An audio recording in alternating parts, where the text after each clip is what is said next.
Hello, I'm Larissa Waldron, and I am creating a video for my family history classes, REL 261, so that they can kind of get some help, but I also wanted to share it with others who I know may be struggling with this as well. So here we are. I'm going to be talking to those of you who have seen these family lines in FamilySearch, and you have your own record, and you just can't seem to get to the other ones, the other generations, and you're wondering how, because you've seen it in maybe your mom or dad's, and you're like, I know that the family lines are there, but I can't get to them.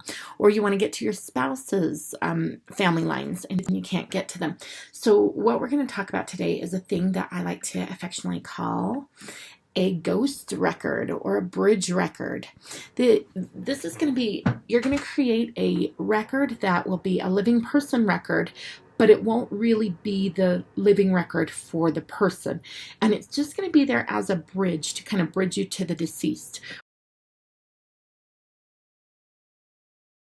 Once you have created this ghost record, you can then, here's an example, here is my husband's, and I have created his mother and father, and once I created that bridge record, those bridge records of his mother and father, then I can get into all the deceased grandparents and great-grandparents, etc. But the first thing I have to do is create this ghost record. Let me show you how to do that on FamilySearch. You'll find a panel that says add mother and add father. Perhaps this is where you are, and let's pretend this is you, and you need to go in and add a father. Now if you go in and you put that they are living, FamilySearch gives you this little warning that says you have to create, excuse me, as I move all over the place, I'm still working with Loom.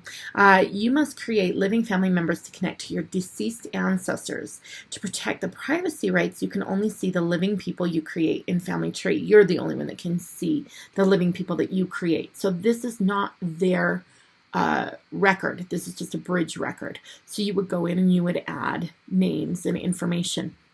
So I want you to remember that, because once you get into their records, let's go in here. Once you create these bridge records, then you can get to all the deceased lines that are there, and everybody can get into those lines. Let me show you an example of my husband and mine. So even though this is the record that my living record is connected to, this is a ghost record for my husband. This is not his record number. You can go check with your spouse or your parent, right? Because he's living, I don't have access to his record number. And vice versa, he does not with mine. But you also want to remember that if you create a whole bunch of records for people who are already living and members of the church, they already have their own living records. So if you go in and put in a whole bunch of memories, like this beautiful one I created for my husband, isn't that a great picture?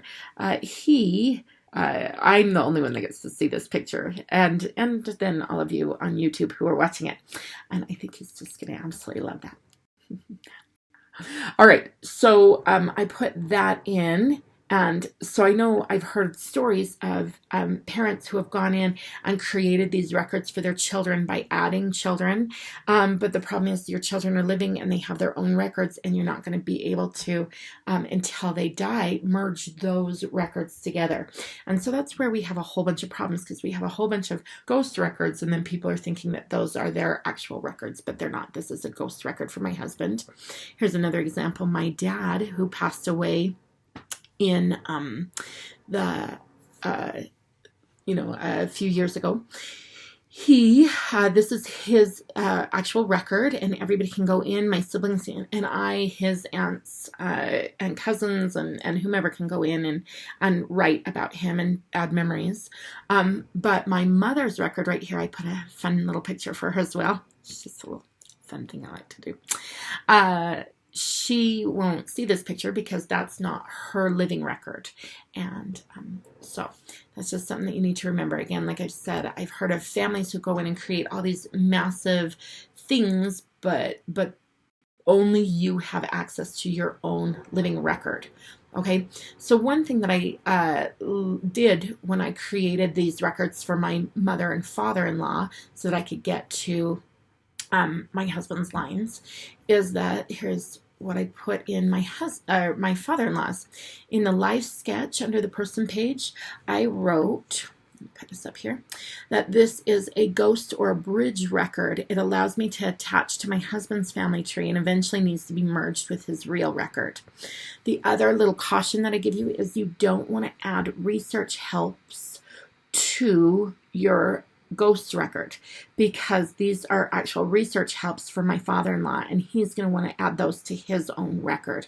So there's just nothing really that you need to do with them, unless they're kind of older and you're adding the memories, and you know you're going to be able to merge those pretty soon eventually when they die. The other little caution I'll give you is going to come up in a video when you have a whole bunch of people who have had maybe a grandpa in ghost records, and then they're all putting in the death date, and then you got a million of those. We're going to talk about what to do with that in a minute. But just be judicious with your ghost records, and know that it is a wonderful way to be able to get to those who have deceased in your line, and a wonderful way to be able to work in Family Tree and still keep your privacy. I hope that you enjoyed this video, that it was helpful, and thank you so much for watching. Have a wonderful day. We'll talk to you soon. Bye-bye.